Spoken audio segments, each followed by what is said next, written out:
And you know what time it is? It's that time. It's IPJ, the podcast. I'm your host, Matthew Gonzalez, and I'm really excited to have my co-host in the studio today, Mr. Brent Miller.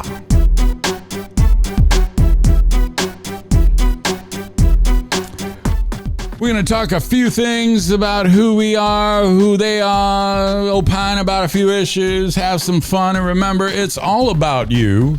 It's your voice. We want to hear from you. So this will give you an idea of kind of how we do it and how we're doing it. And then if you would like to join the conversation, please send us an email over to the EJFA Network. That's EJFA Network at gmail.com.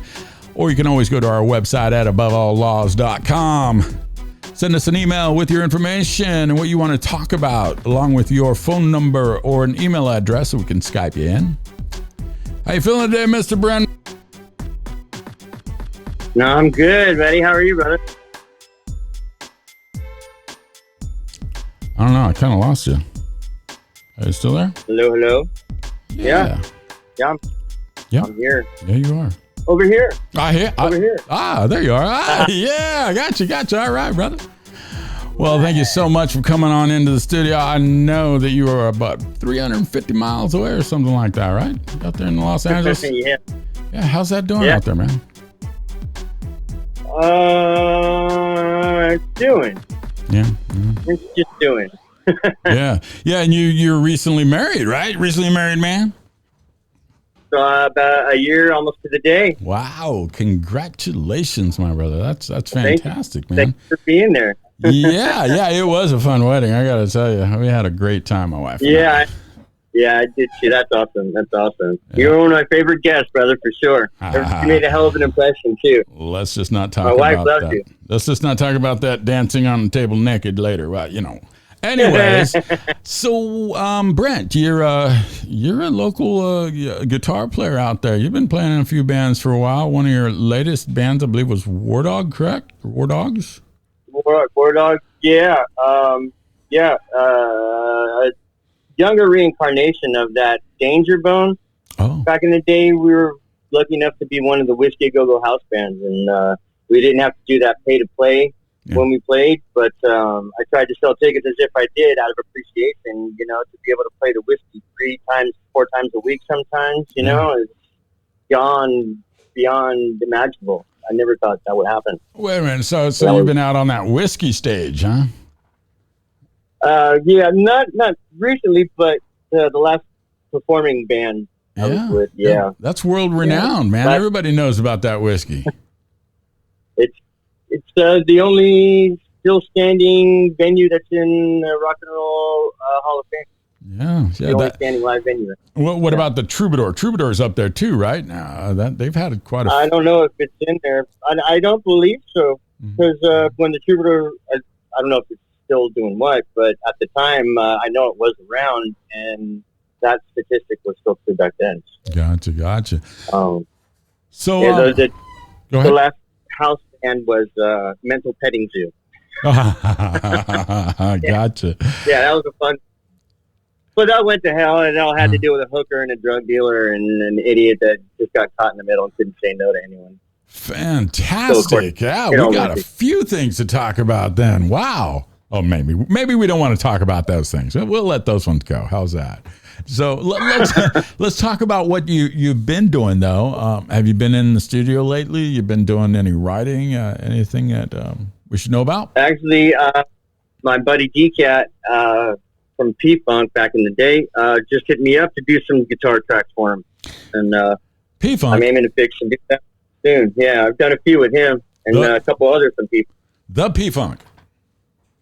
Yeah. Parliament Funkadelic. I'll be damned. So do you have you had I know about your reputation, your background, and the people you know, but I'm trying to get other people to kind of understand who you are and what you've been involved in, because you're one of those cats like me. You're in the background while all these other cats are all high and not high like high, but high in the totem pole, on the ladder, and making that big dollar. We're the little guys. Controlling all the gadgets, knowing all the tech stuff that needs to get done to make them who they are. Yeah, that's why I stopped working for Snoop, was because after 2 years, $10 an hour is like, come on, dude, really? Yeah, so you were engineering with Snoop, right? One of his personal.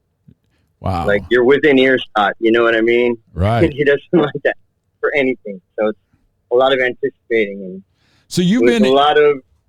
You've been in those high stress environments then in the studio, and you've got big money on the line. You've got to produce some tracks, and the studio's got. I mean, the record company's got to like it. And then didn't really get to do anything with the label directly per se, but I mean, Dog flew like he flying Kanye West. I didn't even know who that fucker was. He's an asshole then. He's an asshole now, if you ask me. But currently he's just fucked up in the head, and I just wish him well. That's all you can do. But I don't know how you can take a guy like that seriously. Had you known then what you know now, right?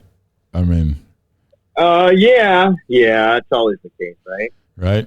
So, you've also come from a family who has made significant contributions to the music industry, specifically your mother, and her work with Harmony Music. Can you go briefly about that? She's amazing, man. I've met her. I love her like a mom, practically. She's amazing. Amazing woman. I know how you feel.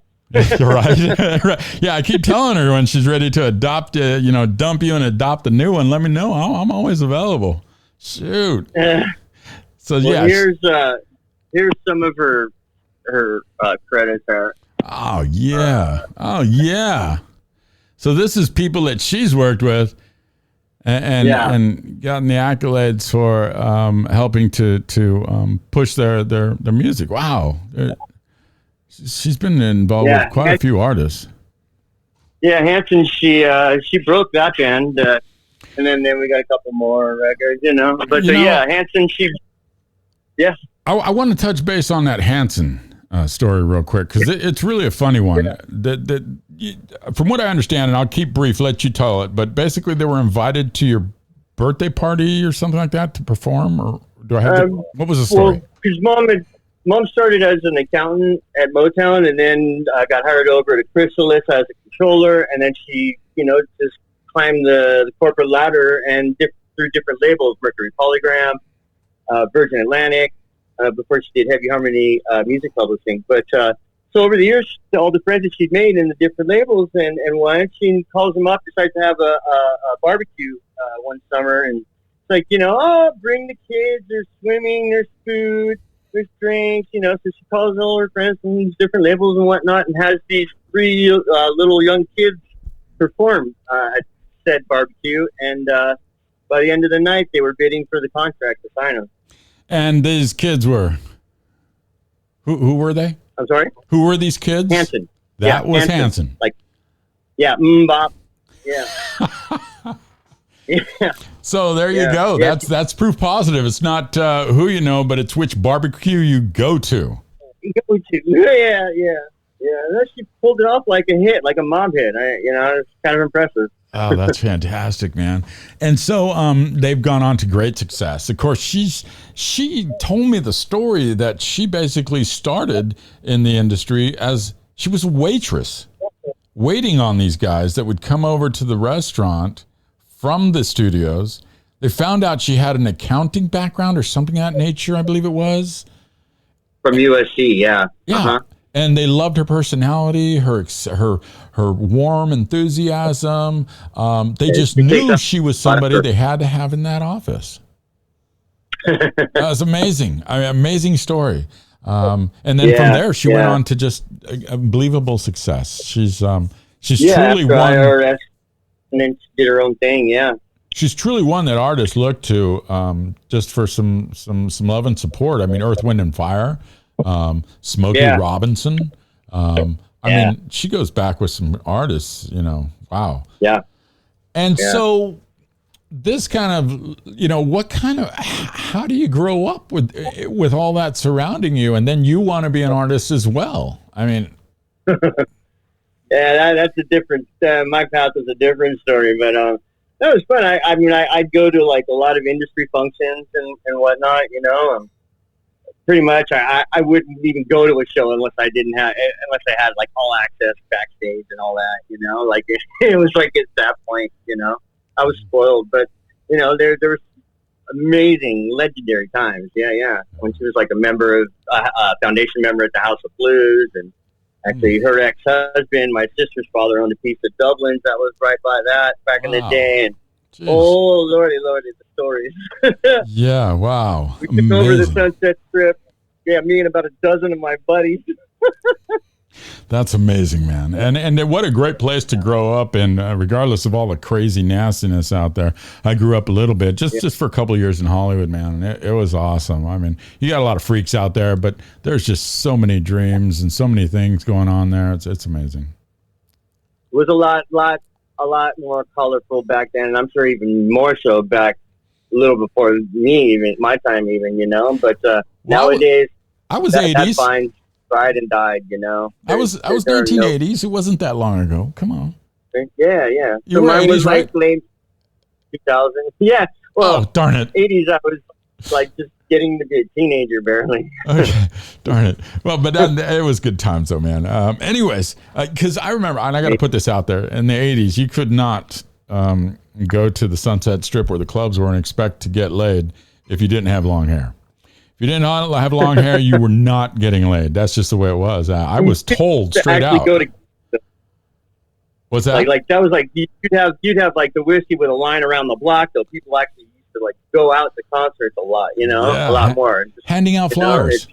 We used to hand out flyers like crazy everywhere. Yeah.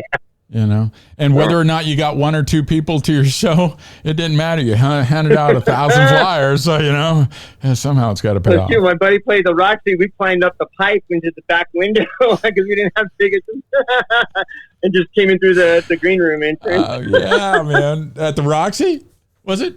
Yeah. Oh, fantastic! Yeah. And then you got some good war stories about those clubs too, right? The Rainbow, the Roxy. I mean. It's an amazing place. House of Blues. Legendary. Yeah. Oh, yeah. God, yeah. Yes, sir. I mean, I love playing the whiskey, but the House of Blues was, I mean, it was really, like, probably one of the best places I've ever played. What makes the sound, it? Okay. Yeah, oh, yeah, and the crew, too. It's a really, really nice crew. And, but I mean, like at the whiskey, I'd become really good friends. So I was playing there so often. I become actually right off the bat, I became really good friends with the head sound engineer, the guy that was working there for like 10 years. Mm-hmm. At the point when I met him, jet lag, and this guy would on his little scooter. He would just for my band, just for me. He would get a Marshall tube head JCM 900, a backpack full of batteries and pedals for me to use, and then he on his little scooter, he'd get it to the whiskey, you know, and then once my band was all there, he'd clear the stage from every other act, and then he'd just dial our sound in, you know, until it was no more time to sound check. Basically, no other band got the sound check but us, and he'd be like, why don't you switch the distortion and the delay around? Let's see what that sounds like. And these other bands, in the meantime, are staged waiting to fucking hopefully get a sound check, you know, which never happened for them, you know, they're hate me. Right. I mean, production is crazy. And he was real familiar with the material, too, so he's automating effects in there and shit for the live shows, so we're getting that little extra power. Nice. You know? Nice. Yeah. Yeah, it's when they go above and beyond to dial in your sound. It really helps. Yeah, it was like a second home there at the whiskey, for sure. Yeah, so remember that, sound engineers in clubs and other event venues around California. When the guys come in to check that sound, do your best to do a little research beforehand. Listen to their music, see how it sounds in your ear, and then try to dial it in. And bands, you want to get a better sound, tip your engineer. There you go. Tip your sound engineer. You want to get dialed in even better. You want that extra love and care. Don't be shy and tip that sound engineer. There you go. Great advice. They're treated like dogs. Of the audio world, you know, every artist, all the fault with every artist is always the sound engineer's fault, you know? Yep. So, yeah, absolutely. Shit rolls downhill, right? So, let's jump into where you and I met, you know? All of a sudden, you know, I'm kind of in between jobs. I need a little extra money. And I always fall back on what I love to do, and that's musical instrument retail. I was selling instruments at Guitar Center and other, stores before. And then it's a fun job.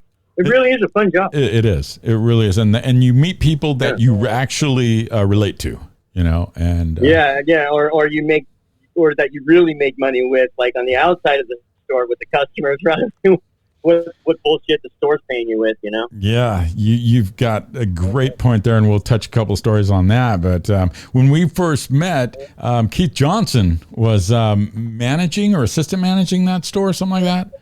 And it was a pretty awesome team, I got to say. I mean, Keith had his own thing going, as far as how he did his management and the like stab you in the back. Yeah. I didn't want to say anything personally, but he had his issues and trying to keep it politically correct. And so, anyways, the team there was fantastic. Oh my God. I had one. Yeah. The crew was amazing. Yeah. Talk about them a little bit. I want Dylan, AJ, and then the girl that painted my guitar for me. I mean, just amazing crew. Yeah.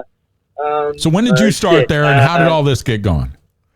And this is Sam Ash, Canoga Park. Right. Okay, right. Go.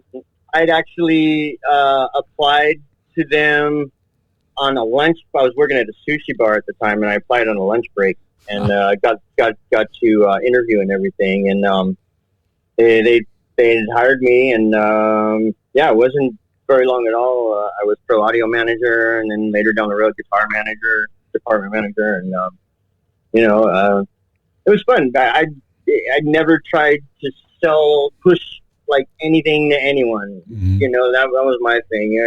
Sure, that probably cost me hundreds and maybe thousands of dollars, but my integrity to me was priceless.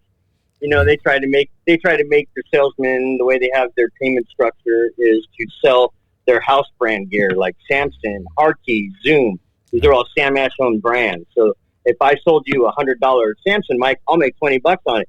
But if I sell you a SM58, a Shure, which is a standard live vocal mic for any live venue, I've got to print out the sale and circle it and get my $2 that they legally have to pay me as a commission only employee in the state of California. So they were real. They had a lot of shady shit going on. I know they made thousands and thousands of dollars with their system that they had rigged.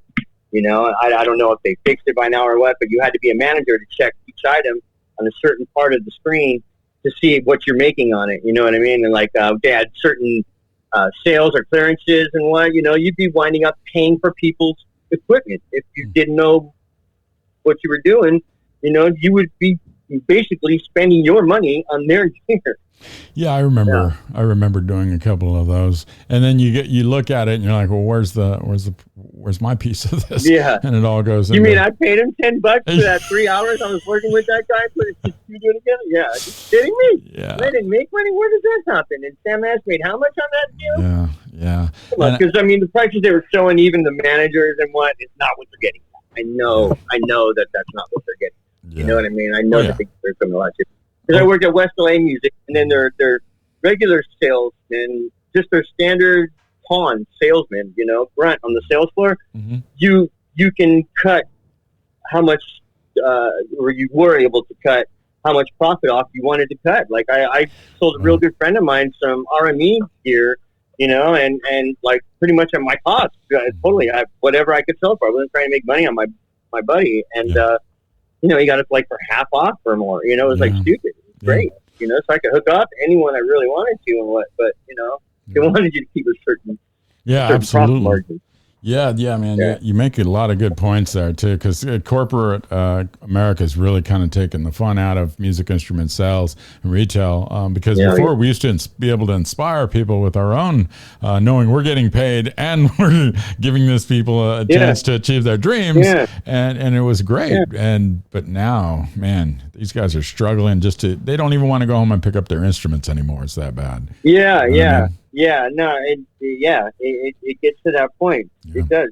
They really poison their own employees. Besides stealing from their own employees, they poison their own employees' mentality and everything too. I mean, just a couple, like 2 days before he pulled some bullshit about my guitar department. I had headquarters from New York came through, and the guy that marched through through my department told me specifically, personally, that it was one of the best guitar departments he's seen in the entire chain ever. Oh, wow. And then Keith 2 days later, like, writes me up for the fucking things a mess away. You know, it was a bunch of bullshit. No. Can you swing the camera to your left? Oh, I'm not seeing it at all. Yeah. I'm just looking at a wall iPad. Yeah, it's because I'm recording you here on my iPad, so that's why I'm looking actually at my camera, like pretending like it's you. Okay. And then so you got to kind of pretend like my iPad is me. I'm pink and beautiful. Well, I wouldn't go that far. Right? Rose gold and beautiful. Okay, so you know, we met at Sam Ash. It was pretty cool. You seemed like a really guy. There was lots of cool people around. It was just fun for me. I was just stoked to be there.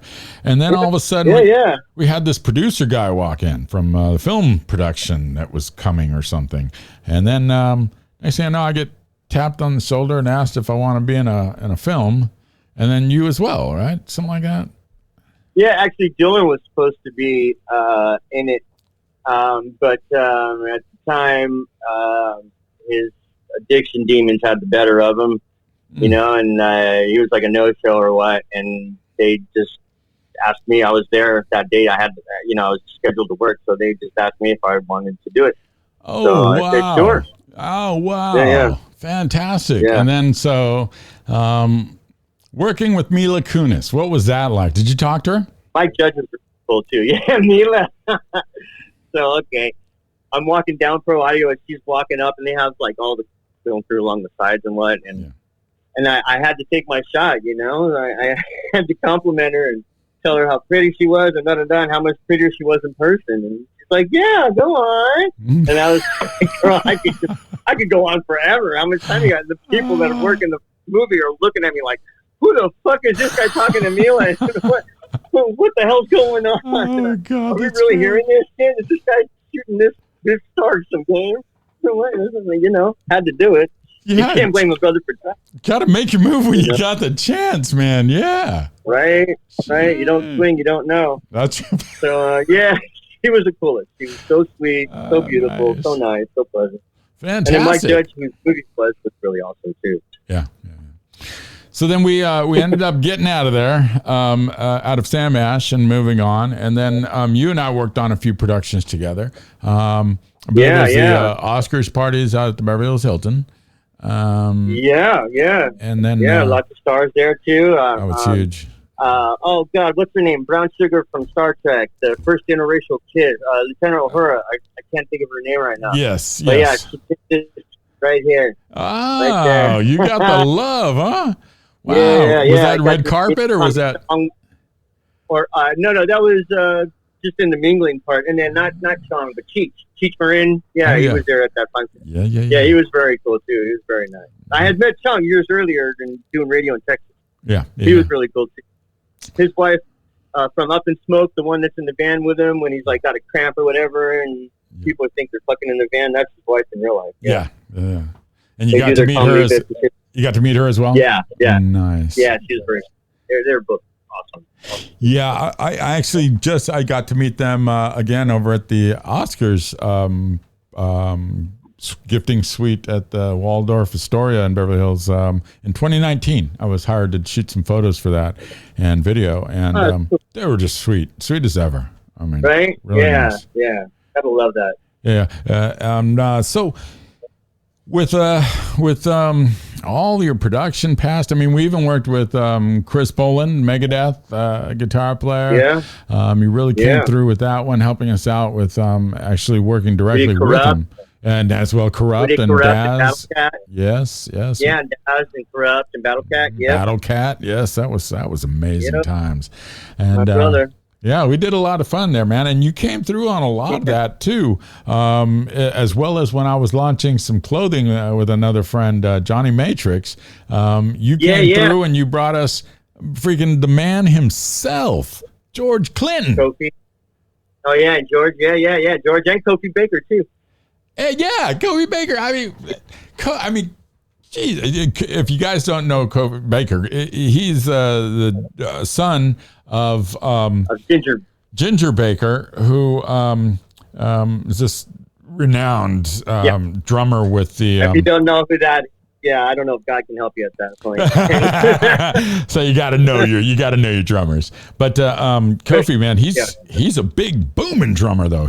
When he hits, dude, he's phenomenal. Like you got to choke up on the range real tight because he's like, well, 1 + 1 is 2, pi r squared equals mc squared. Like, yep, you know, he can get to the astronomical numerics of fractions and decimals and time that are beyond human capabilities or any level. Artificial. At that point, yeah. I don't know if he's more machine than man or man than machine. Just one big mathematical calculation, you know. Yeah, and just the nicest guy in the world. Oh, yeah. You know, that's the other thing too. The newer artists, like I worked with a guy named Loose Cannon. I don't know if you heard of him, but a guy named Loose Cannon and Diamond. They were with the DJ Mustard, who's just a phenomenal guy, really good, nice guy. But Loose Cannon, and it was, you know, pretty much. I mean, he's just kind of busting, you know, out. And then Diamond was brand new. Attitude from I don't know where, you know. But then, you know, the older cats who've been around for a while, I mean, they understand it's their life, it's what they do, and they're really good about it, you know. They as far as attitude around people. What do you think about that? Yeah. Do you run into that a lot? First time I met Kanye when Snoop flew him in, didn't know who he was, didn't give a fuck who he was. Even if I knew who he was, with that kind of attitude, he could stick the session up his ass. That's for all I gave a fuck. Was there still attitude back then? Yeah. Oh, yeah. Like, you know, and it's like, dude, really, like, there's no need for any of that shit. You know what I mean? Like, I'm fully aware of what's going on. You know what I mean? And I was waiting on him the whole time, basically, you know? And then finally when he was ready, the instant he was ready, he looked at me like, what the fuck are you waiting for? And like, like, really? You know, it wasn't spoken anything like that. This is like all just kind of like, you know, like just speaking with your eyes. You know what I mean? Smack the black off him, man. I don't give a fuck. You know? I know exactly what you mean, though. I know. Yeah, what you mean. I mean, like, look, everybody eats shit, sleeps, and dies, and if you're lucky, 11 between, you know. But for anyone to think that they're better than anyone else is fucking bullshit. You know what I mean?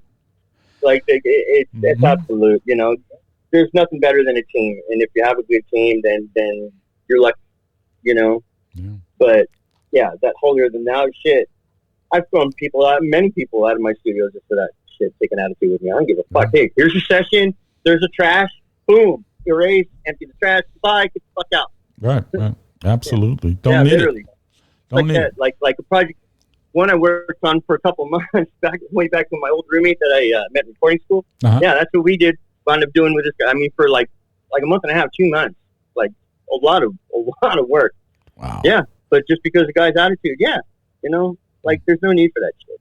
Yeah, there's really not. Yeah, Maria Conchita Contreras got mad at me one time. Literally, was like so pissed at me, and it was like the stupidest thing. I think I had walked in front of her, or did something. Just, you know, it was like, who the fuck are you? I don't care if you're Maria Contreras, fucking whatever. Right. Get the fuck out the way. Sound like the bitch needs to face the backside of a pimp hand. You know what I mean? Right. But you know that, and she's an older cat too, so you figure she wouldn't have so much attitude. But no, that woman has attitude from hell.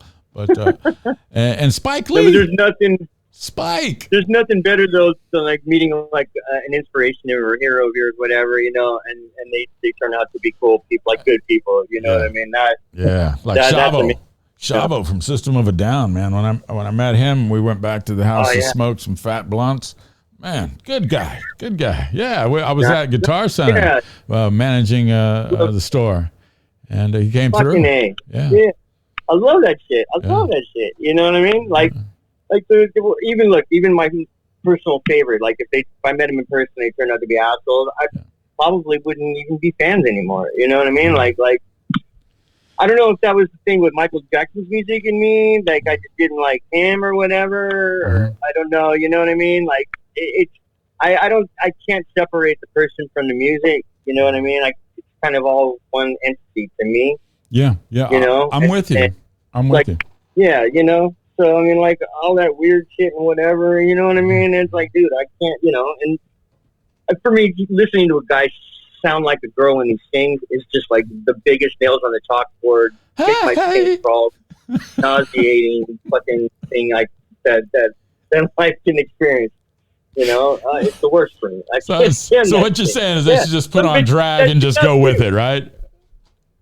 Somebody can stop that shit. Oh yeah, oh he's so great. He's so, oh my god. And my panties. We got to be correct here because we're not slamming people of the LGBTQ community. We love you. We love you. You are, you know, you are, and we love you because of who you are. We're talking about just the talent of Michael Jackson and his inability to dial into his deeper voice, and he went to that higher range, and it just was very, you know. I mean, like, okay, Robert Plant sang kind of high, but he was more of a soulful thing rather than like I'm trying to sound like a woman thing. Yeah, he put some edge into it. He put some scratch in there. Gave it some meanness. Yeah. I see what you're saying. But you know, I got to be honest though. I did enjoy many of Michael Jackson's songs, many of his hits. Though I do not. I can respect them. I don't appreciate his, and I see what you mean by separating the man from the music. It's hard. Yeah, I can't. I don't know why. And even if I loved the band, if I met like, you know, like if it was Led Zeppelin, you know, and I met Jimmy Page and turned out to be an asshole, I probably wouldn't be listening to Zeppelin anymore. It's hard to even hear myself say that or even think that. But it's true. I mean, it would really like just kill it for me, you know, even though as much of an inspiration Page has been in my playing. Yeah. Wow, man, that's totally true. And so in today's production, though, there is nothing going on. So what do people like you and I do right now? What are you doing? What am I doing? Yeah, are you trying to make other ends meet? Are you just? Yeah. Oh yeah. I just interviewed with a pest and termite company this morning. Yeah. People don't realize it, but you know, you can be working with the top celebrities, even the biggest names, even find themselves going back and getting regular gigs. I mean, look at Gary Coleman. Look at Milli Vanilli. One of those guys ended up over at Sam Ash Music in Hollywood selling gear. No shit. Yeah. Oh God, poor bastard. And in fact, there's another cat too that I was going to mention. God, I forgot his name. Someone's at my door. Give me 1 second. Oh yeah. Sorry. Let's go ahead and take a break.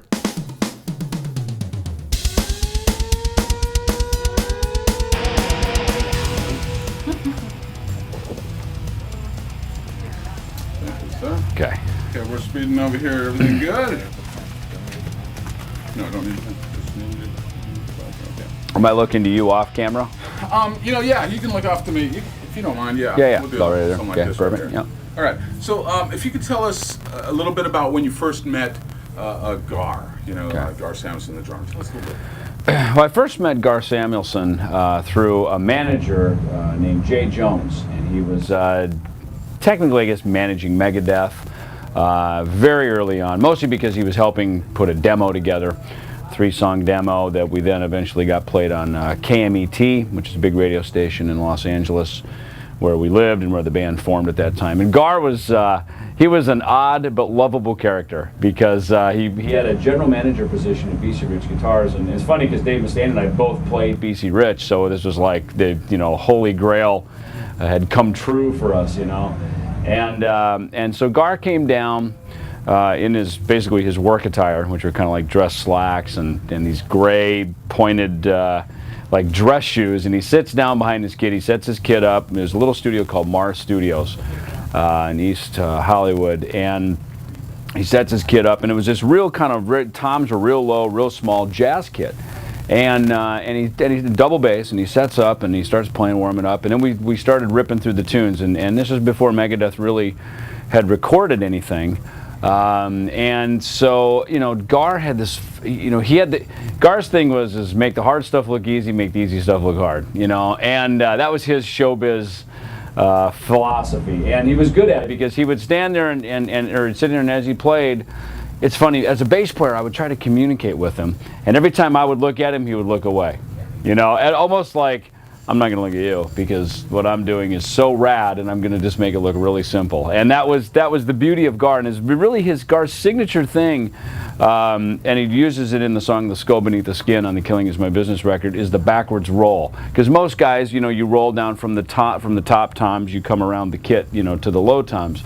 And Gar's thing is, it's like he would do this backwards thing across the toms, and it was so unique, and so Gar he no pun intended, beat to his own drum.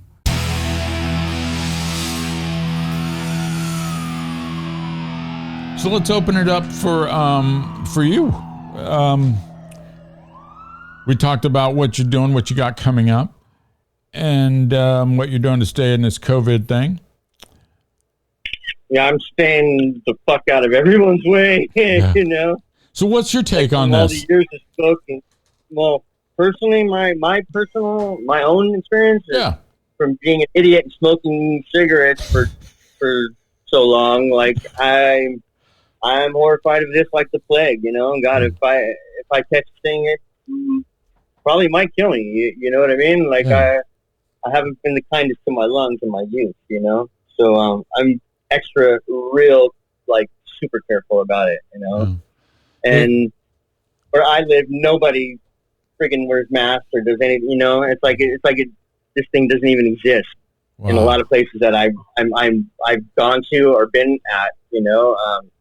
Since all this thing started, there's still so many people out there that just think it's a friggin' joke. What are you doing, people? I mean, it's a real simple thing. Around. We could have been out of this lockdown a long time. I don't want to go into this because there's so much about this. If people would have just been smart, like the first freaking month or two about it, like really just been careful, would knock on it. It would knock on anywhere. Well, that just means that they get to spend more time with you and I, right? Talking here, getting bored out of their minds. So it's sad though. I mean, like I'm grateful that we got married a year ago because that would never have happened now, and God knows when that can never happen again. Right. Thank God we got to Hawaii and we even got that second honeymoon from her aunt that pimped us out in a Caesar's Palace suite. Oh my God, Matt, the nicest hotel room I've ever been in with a huge ass window on one side of the hotel suite that just had an overview of the Bellagio fountain, right there. Wow. Nice. Yeah. Oh my God. Like huge ass buffets, like killer buffets every single day we were there. Got us Mariah Carey tickets, Jeff Dunham tickets. Just got treated like royalty. That was so nice. That was a year before this all. Well, actually, probably 6-7 months before all this, really kicked in, right? Because it was around. Yeah, the Caesar's Palace thing was in Caesar's Palace was like in December, January. Just when we got married and when we went to. We went at the very end of July, beginning of August to Hawaii. So wait a minute. So you were out at the Bellagio in December, January. You were like right there just as things were starting to become noticed. Wow. And then it all got shut down. And when it was just a little side, like little fucking story, not even a 3-minute thing on the news. You know what I mean? It hadn't really like gained any steam really, or no one was taking it seriously. Or at all. Yeah. Well, I really hope they do start taking it seriously because I want to get the hell out of here. I want to get back to being normal again. But I don't want to get anybody affected, and I don't want anybody to infect me either. So. Right. Yeah. Sorry. I mean, I just practice like common sense about it. I wear a mask when I leave the house. And I touch anything. I've got like this friggin' thing of Yep. Gotta have the sanitizer. Gotta have it. God damn, I got like 2 in my bag, 1 on my strap on the backpack, and like 3 in my car, and I hear you, brother. Yep, I hear you. And it sucks, but it's for now it has to be, and we just hopefully get through this soon. Yeah, thanks to all the assholes that didn't take it seriously. Thank you, assholes. Enjoy your COVID. Hope you don't die. Right. Hope you don't kill anyone else either on top of it. Hope you're really as smart as you think you are now, huh? Right. Shit. So, yeah. Well, and, and the other thing, too, is Newsom. He should have stuck to his guns. I don't care one way about his politics either way, but he is the governor, and he should have just stuck to his guns. That's his job, is to make the hard decisions. So, yeah. I mean, he should have been president. I mean, he was doing the most. He's actually like kind of doing the most out of any of them that I'm hearing about. Anyway, you know. Yeah. I mean, like when we started going back, like I worked part time at PF Chang's in Woodland Hills.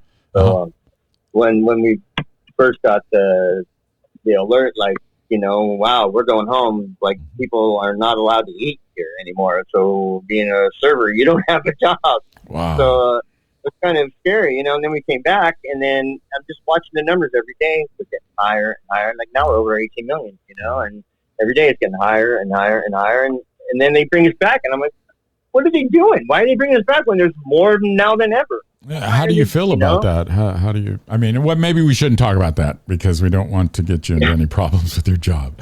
So, no, it's all right. You know, I just I want you just to be careful, brother. You know, we love you, we care about you. Yeah, I appreciate it. Yeah. You know, I just wish there was a way to be safer about the whole thing. Yeah. You know, but unfortunately, it doesn't look like it's going away. You know, ever maybe, like, you know, it's so probably deep entrenched in the human population in so many corners of the world, you know. Yeah. But I mean, unless we get that world collaborated kind of cooperation and team effort, you know, it's just going to sit there and linger and you know.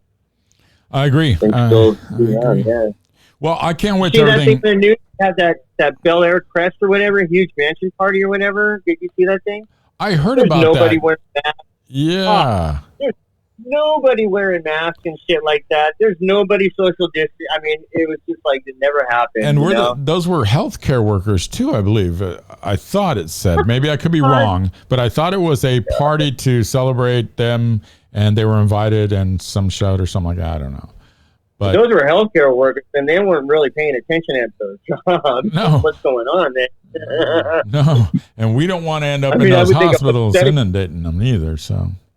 Yeah, I mean, you would think a pathetic medical professional would even be aware of how dangerous this thing is and be more, you know, socially responsible than that. Yeah, you'd think, but I don't know. People are thinking weird these days, man. Everybody's thinking with their politics instead of common sense, you know. Don't get me started. I know. It's like when a good friend of mine told me, Matt, you're always thinking with the wrong head. So, anyways, I'm racist. I'm against human race at the moment. You know what I mean? Like all human race. You know, not just one specific. The whole fucking thing. Right? It just is getting worse and worse and worse, and things just getting crazy and crazy and crazy. We're sliding down the evolutionary food chain instead of up. Oh yeah. Well, you know, my brother, it sounds like that music's coming up, which just means it's taking us out. Been a good time talking to my brother Brent Miller live here on the IPJ, the podcast. Man, brother, I hope you stay safe, especially working out there full time right now. Is your wife out there working too? Or should she at least be able to stay home? And she's out there too. Jeez. No, she was home for a little bit, but then they brought him back into their office to expose him to someone at their office that had COVID. So then I had to spend another freaking 2 weeks in you know, isolating myself from everyone because I didn't want to spread it in case I had it. Yeah. Oh man, it was just a big headache. Yeah.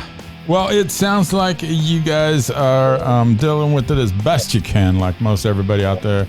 We appreciate you. We love you for being there because there's a lot of people that need you there. Unfortunately, hopefully we can get you home, though, and get everybody home just to stay down for a month, you know, so this thing can chill, you know. We let it blow over. But the only problem, though, is you don't want people to lose companies and businesses either, so I don't know. Right. Got away. Well, kind of effed that up too. They should have just backed everyone up and given the world a friggin' like month or 2 months thing, or at least the United States, financially backed it up. Yeah. Stopped all the planes, tested everyone to come in. Yeah. You know what I mean? Like the government's got the money, they can fucking print more if they want, for God's sake. Yeah. It's like, Jesus, man. Yeah, I agree. I'm with you, brother. But so we're just gonna have to try to stay safe on our own. Listen to the science and stay safe, man. Brother.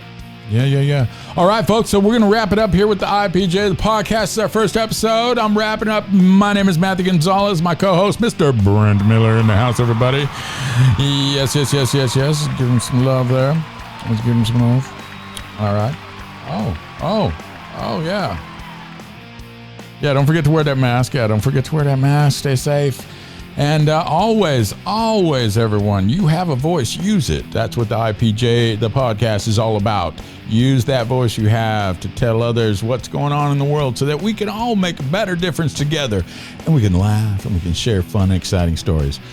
For the IPJ, the podcast, I'm Matthew Gonzalez, Mr. Brent Miller in Los Angeles. We are out.